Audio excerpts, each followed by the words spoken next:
Olá pessoal, tudo bem? Aqui é o professor Baldo Fernandes e vamos para mais uma resolução de uma lista, agora a lista 4, contemplando o conteúdo de impulso e quantidade de movimento. Esse conteúdo ele está expresso na videoaula 4, então se você não assistiu, assista a videoaula 4 e logo em seguida você vai resolver as questões e não conseguiu resolver, vamos para a resolução, ok? Então vamos começar aqui. Na resolução, questão de número 1. Vamos lá. Então, questão de número 1. Acompanhe comigo. O airbag é o cinto de segurança, são itens de segurança presentes em todos os carros novos fabricados no Brasil. Utilizando os conceitos de primeira lei de Newton, de impulso de uma força e variação na quantidade de movimento, analisa as proposições. Vamos às proposições. Vamos lá. Primeira proposição. O airbag aumenta o impulso da força média atuante sobre o ocupante do carro na colisão com o painel, aumentando a quantidade de movimento do ocupante. Pessoal, o airbag ele não aumenta o impulso da força média. O airbag ele aumenta o tempo de interação da força. Consequentemente, ele reduz a força durante a colisão, né? A força que os ocupantes recebem, ok? Então, esse termo aqui aumenta o impulso. Numa colisão, pessoal, o impulso ele é praticamente constante. O que varia é a força e o intervalo de tempo. Se você tiver airbag ou sem airbag, ok? Então, item 1 está falso. Item 2. O airbag aumenta o tempo da colisão, veja, do ocupante com o carro e o painel, diminuindo assim a força média atuante sobre ele mesmo na colisão. Então aqui, ó, esse item está verdadeiro, ok? Item 3. O cinto de segurança impede que o ocupante do carro em uma colisão continue se deslocando com o movimento retiliniforme. Isso por quê?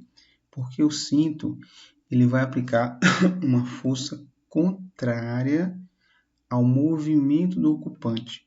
Se ele vai aplicar uma força, pessoal, vai ter uma desaceleração.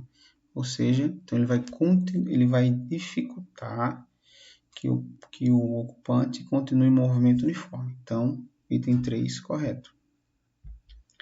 Vamos lá. Item 4. O cinto de segurança desacelera o ocupante do carro em uma colisão, aumentando a quantidade de movimento. Estava até indo bem, ele vai desacelerar. Se desacelera, pessoal, a velocidade diminui. Então, olha só, vamos lembrar aqui, ó, quantidade de movimento não é o produto mv. Então, se a velocidade diminui, a quantidade de movimento vai diminuir, ok? Então, o erro no item 4 é aumentar a quantidade de movimento. Esse é o erro do item 4, certo? Então, esse trecho aqui, que foi o trecho que deixou o item 4 falso. Portanto, questão 1, letra B. Ok? Vamos para a próxima. Vamos lá. Próxima questão. Questão 2.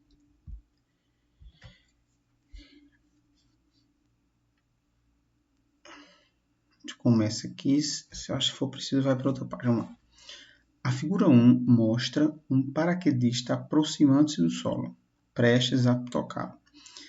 Ela pode aterrissar mantendo suas pernas rígidas e sofrendo danos em seus ossos, como mostra a figura 2, ou dobrar os seus joelhos e rolar quando tocar o solo, amortecendo a queda, sem sofrer danos em sua aterrissagem, como mostra a figura 3. Vamos para as figuras?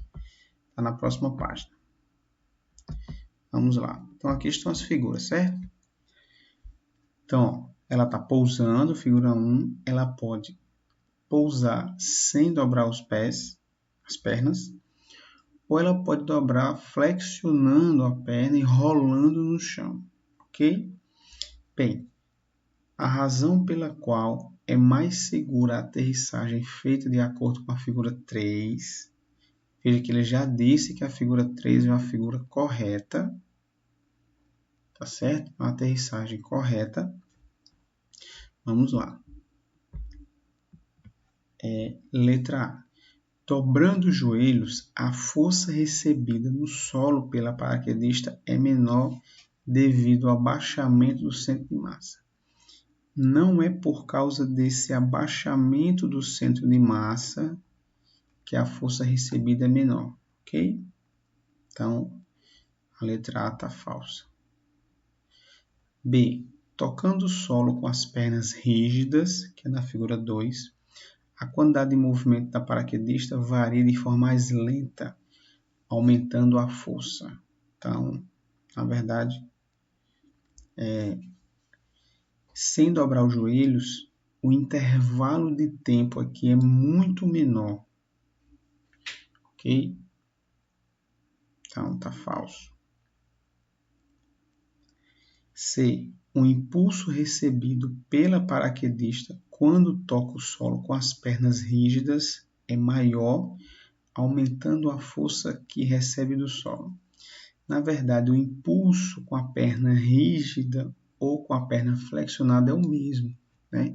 Vamos lembrar aqui, ó, pessoal, que impulso é a força média vezes o intervalo de tempo, tá certo? Então, o impulso aqui vai ser o mesmo.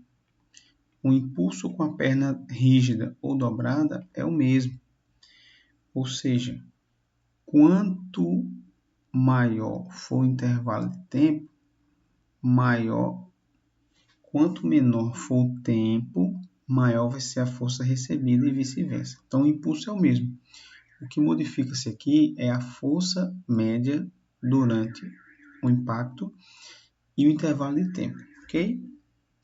Então, a letra C está errada. Letra D. Quando dobra os joelhos, a paraquedista recebe o impulso do solo no intervalo de tempo maior do que se não dobrasse, diminuindo a força média. Chegamos à nossa alternativa correta, letra D. Ok? Então, questão 2, letra D, certo? Vamos só ver aqui por que a E está errada.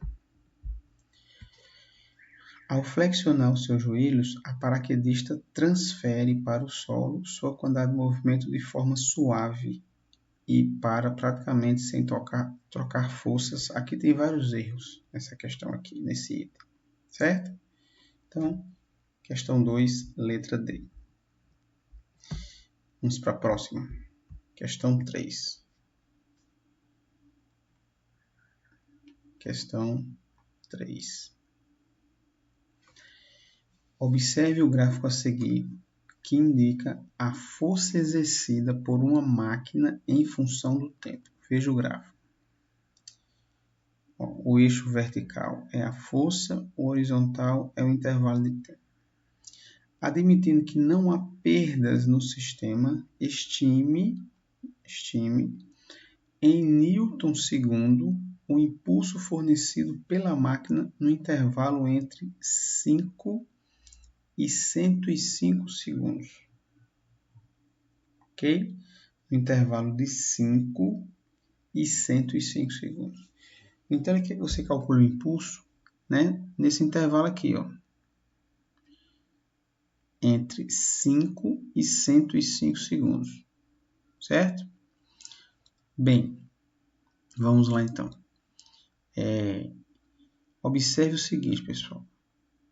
Entre 5 e 105, nós temos aqui, ó, nós temos no gráfico esse trecho aqui, que eu vou destacar para vocês, ó. Esse trecho aqui no gráfico, ó. Então, nós temos esse trecho aqui, certo? E nós temos esse trecho aqui. Então, para o primeiro trecho, eu vou ter uma área 1. E para o segundo trecho, eu vou ter uma área 2. Uma área 1. E para o segundo, eu vou ter uma área 2. Ok? Bem, então vamos lembrar aqui que o impulso ele é numericamente igual à área num gráfico força versus intervalo de tempo, que é o caso do gráfico aqui, certo? Então, para a gente calcular o impulso, o impulso total vai ser o impulso no trecho 1 mais o impulso no trecho 2. E o impulso no trecho 1, o impulso, ajustar aqui, 2, o impulso, vamos lá, o impulso 1 vai ser igual à área de um trapézio. Observe que a figura formada aqui, ó, é um trapézio que está em pé. E nós sabemos que a área do trapézio é base maior mais base menor vezes a altura sobre 2. Então, o impulso 1 vai ser, quem é a base maior? A base maior vai ser esse trecho aqui, ó. Esse pedaço aqui no gráfico que é a nossa base maior, Bzão. E esse trecho aqui, ó, que eu estou destacando, que vai ser o Bzinho. E aqui vai ser o nosso H, certo? Vamos lá então. Então eu vou ter aqui a base maior vai ser 120, ok? Mais 100, que é a base menor. A altura é 5 dividido por 2, ok? Isso vai dar 120 mais 100, vai dar 220 vezes 5 sobre 2. 220 sobre 2 é 110. 110 vezes 5 vai dar 550 Newton segundo. Esse é o impulso no primeiro intervalo. Vamos calcular agora, vou fazer aqui desse lado. Vamos calcular agora o impulso, pessoal, entre 5 e 105, que vai ser o impulso 2. Vamos lá. Eu vou chamar de I2. Então, vai ser aqui o nosso I2. O I2 agora, veja que a figura é um retângulo. Então, a área do retângulo é base vezes altura. A base do retângulo vai ser esse trecho aqui, ó. Certo? Aqui vai ser o B. E aqui vai ser a altura. Então, a base vai dar 100 e a altura vai ser 100. Isso vai dar 10.000 Newton segundo. Então, o impulso total vai ser 550 mais 10.000, certo? Portanto, somando isso, teremos 10.000 550 Newton segundo. Esse é o impulso total fornecido pela máquina. Tudo bem? Então, mais um problema resolvido. Vamos agora para a questão 4. Vamos lá.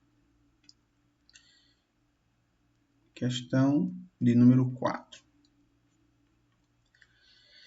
Observe a tabela abaixo que apresenta as massas de alguns corpos em movimento uniforme. Leopardo, automóvel, caminhão. Vejam que ele dá a massa em quilogramas e ele dá a velocidade em metros por segundo ao quadrado. Ok? Pois bem, admita que um cofre de massa igual a 100 a 300 kg cai a partir do repouso e em queda livre de uma altura de 5 metros. Considere Q1, Q2, Q3 e Q4, respectivamente, as quantidades de movimento do leopardo. Então, aqui eu vou ter, aqui vai ser o nosso Q1, aqui vai ser o nosso Q2 e o caminhão vai ser o nosso Q3. E o Q4, vou colocar aqui do lado, o Q4 vai ser o do cofre, certo?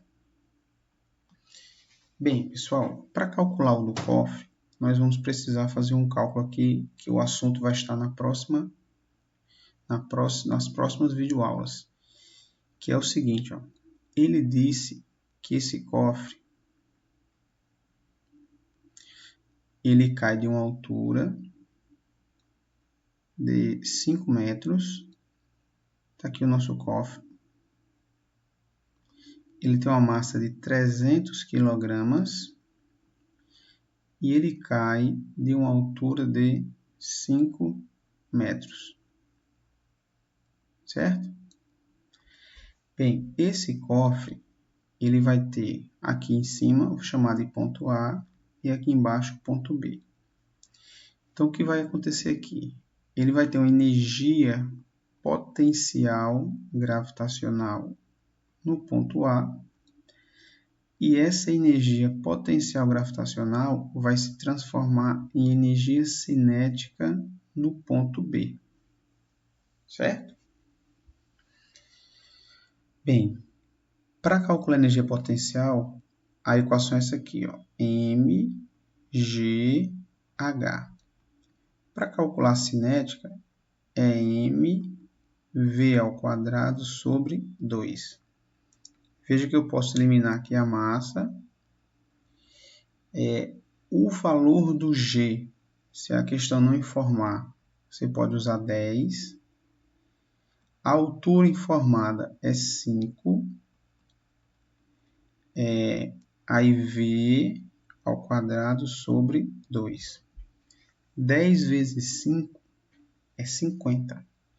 Esse 2 aqui vai passar multiplicando, então fica 50 vezes 2, que é 100. Então, vai dar 100 é igual a v ao quadrado. Esse quadrado vira raiz, então fica v raiz de 100, que é 10. 10 metros por segundo. Essa é a velocidade que o cofre vai chegar no solo, tá certo? Então, essa informação aqui que não estava explícita no problema, e nós vamos ver isso nas próximas videoaulas, que é o assunto de energia. Eu fiz o cálculo aqui para vocês verem, tá bom? Como é que se calcula a velocidade do cofre. Então, vamos lá. Outro dado interessante é que na tabela ele fornece a velocidade em quilômetros por hora, ok? Pois bem, como é uma questão que não pede valores, né? É apenas uma relação se é maior ou menor, eu não vou transformar aqui para metro por segundo, tá certo? O que eu vou fazer aqui? Na verdade, eu vou transformar a velocidade do cofre para quilômetros por hora. como é que eu faço isso? Para você converter a velocidade do cofre para quilômetro por hora, basta você multiplicar por 3,6. Portanto, eu vou ter aqui 36 quilômetros por hora. Pronto. Bem, então eu já sei agora. Na nossa tabela estava faltando a massa do cofre, né? Na verdade, eu já sabia, e a velocidade do cofre, certo?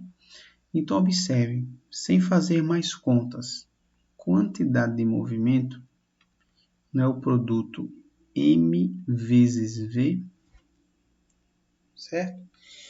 Então, vamos lá. Se essa expressão nós usamos para calcular a quantidade de movimento, quem apresentar uma massa maior e uma velocidade maior vai ter maior quantidade de movimento. Confere? Pois bem, então, na tabela, quem tem maior quantidade de movimento?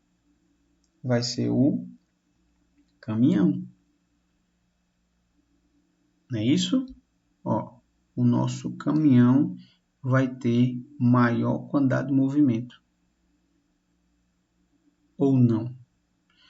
Vamos fazer aqui então o cálculo, né? Só para vocês terem mais essa percepção, tá? A gente pode fazer assim. Vamos fazer o seguinte, para ficar mais claro, eu vou logo fazer assim, ó. Vamos converter aqui as velocidades, certo? Até para facilitar para vocês.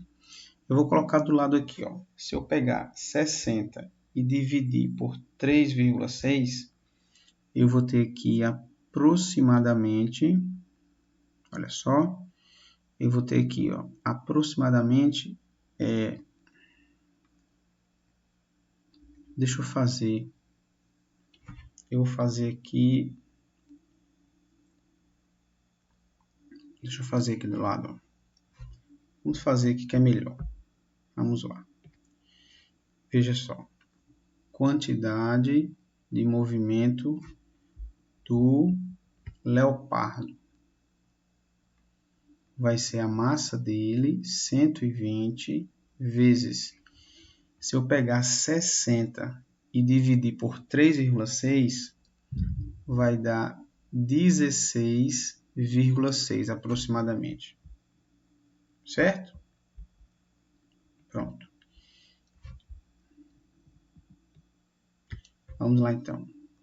Multiplicando isso aqui, ó, eu vou ter 16,6 vezes 120, vai dar aproximadamente 2.000 quilogramas metro por segundo.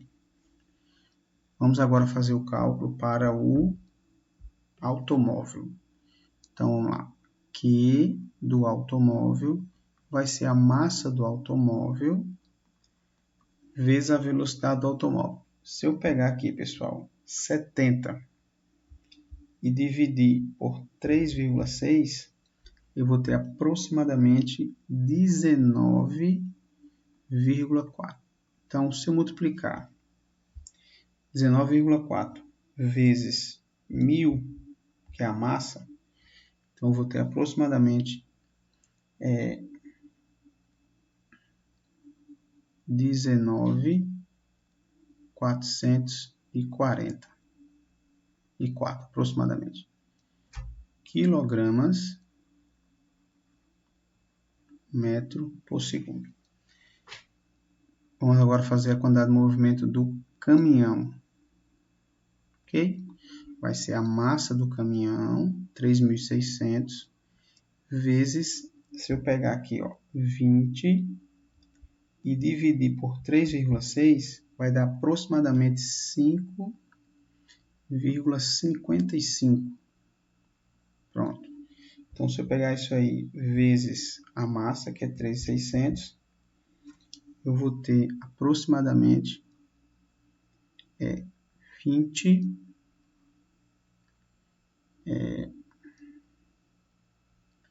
20.000 quilogramas metro por segundo. E, por fim, a quantidade de movimento do cofre, que vai ser a massa do cofre, que é 300 vezes a velocidade que eu já tinha achado, né? Em metros por segundo. Converti, mas não precisa. Vou usar aqui, ó, 10. Então, 300 vezes 10 vai dar 3.000 quilogramas metro por segundo, certo? Pois bem, então só para fazer um indicativo, aqui seria o nosso Q1, Q2, Q3 e Q4. Então, qual dos dois é o menor?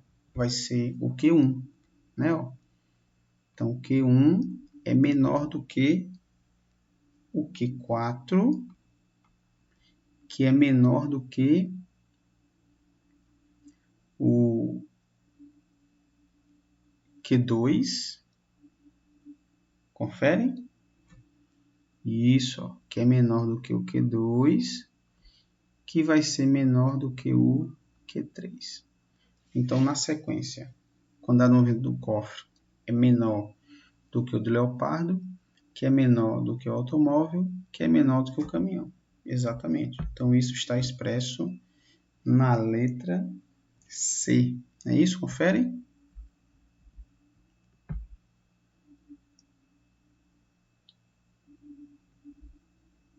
Letra C, né? Q1 menor do que Q4. O Q4 menor do que o... Conferir aqui os cálculos. É a letra... Deixa eu só conferir aqui os cálculos, pessoal. Eita, teve um... Eu acabei de perceber aqui, gente, que teve um equívocozinho aqui, ó. Veja que a massa do automóvel não é 1.000, né? A massa do automóvel é 1.100. Vamos corrigir aqui. Ó, 1.100. Então, se eu pegar 1.100, vamos lá, ó. Se eu pegar 1.100 vezes a velocidade, que é 19,4, vai dar, na verdade, aqui, ó, 21.340 aproximadamente. Então, aqui, ó, 21.340. Então, aqui agora está certo. Aqui eu estava percebendo aqui um equívoco. Aqui, na verdade, vai ser Q3 e aqui o Q2, ó. Então, Q3 e Q2. Agora está certo. Então, letra C, ok? Então, questão 4, letra C. Muito bem. Ok? Vamos para a questão 5. Questão 5. Vamos lá. Um garoto brincando de bola de gude com seu colega executou uma jogada e percebeu que, ao lançar sua bola com certa velocidade contra a bola B de seu colega, a qual se encontrava em repouso, o seguinte fenômeno aconteceu, imediatamente após a colisão entre as bolas. A bola A ficou parada, enquanto a bola B adquiriu uma velocidade igual à velocidade inicial, antes da colisão. Esta situação pode ser representada através da figura abaixo, sendo 1 a situação antes das bolas colidirem e 2 a situação após a colisão. Pessoal, esse evento aqui é uma situação clássica, certo? É uma situação clássica de colisão elástica, certo? Veja que ocorreu uma troca de velocidade. Ó. Eu tenho a mesma massa, a bola A para e a B continua com a mesma velocidade. Esse evento é uma situação clássica de uma colisão elástica. E se é uma colisão elástica, a energia do sistema se conservou. Ok? Letra A. A colisão mostrada é inelástica? Não. B. A energia cinética não se conservou, se conserva. C. A massa da bola A é maior que a da bola B? Não. As massas são iguais para esse caso. D. A quantidade de movimento se conservou? Bem, em qualquer colisão, a quantidade de movimento sempre vai se conservar, certo? Então, questão 5, letra D. Essa foi rápida, não foi? Tranquilo. Vamos para mais agora a última questão. Questão 6. Vamos lá. Questão 6. Analise as informações. O gráfico e as afirmativas. Uma bola de massa 100 gramas cai sobre um piso duro, realizando uma colisão que pode ser considerada elástica. O gráfico a seguir mostra como evoluiu a intensidade da força que o piso faz sobre a bola durante a colisão. Aqui está o gráfico, certo? O gráfico da força média. Bem, por esse gráfico aqui, nós já podemos calcular o impulso. O impulso é numericamente igual à área do gráfico, certo, pessoal? E esse gráfico aqui é um triângulo. Olha só. Então, eu vou calcular o impulso pela área do triângulo, que é base vezes a altura sobre 2. A base está aqui, ó, 4 vezes 10 a menos 3. A altura é 100, 100 é 10 ao quadrado, dividido por 2. Então, ó, vamos lá. 4 sobre 2 é 2. Produto de potência, conserva e soma. Menos 3 mais 2 dá menos 1. Portanto, o impulso vai ser 0,2 newton segundo. Aí, lembrando o teorema do impulso, o impulso é igual à variação da quantidade de movimento. Então, quem é o ΔQ? 0,2 kg metro por segundo. Ok? Então, vamos lá. Item 1. O impulso recebido pela bola durante a colisão foi 0,2 Nm na vertical para cima. Bem, vejam que a bola está caindo, né? Ó, vamos desenhar aqui um esqueminha. Você tem uma bola caindo. Ela está caindo, tá certo? Quando essa bola chegar no solo, ela vai receber uma força do solo vertical para cima. O impulso é força vezes intervalo de tempo. A direção do impulso sempre é igual à direção da força.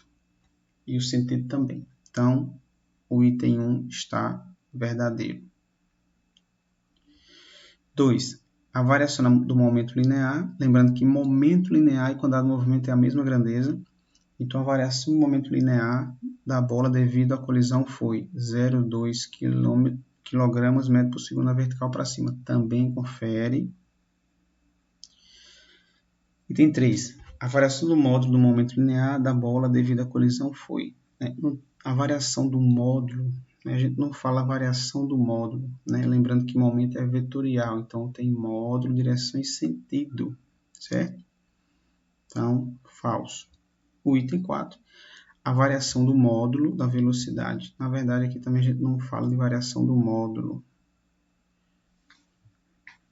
Então, questão 6, letra A. Então, com isso, chegamos ao fim de mais uma lista. Se teve dúvida em algum problema, pessoal, revejam o vídeo. Se gostou do vídeo, deixe o seu joinha e deixe um comentário na descrição do vídeo. Então, um abraço e até logo.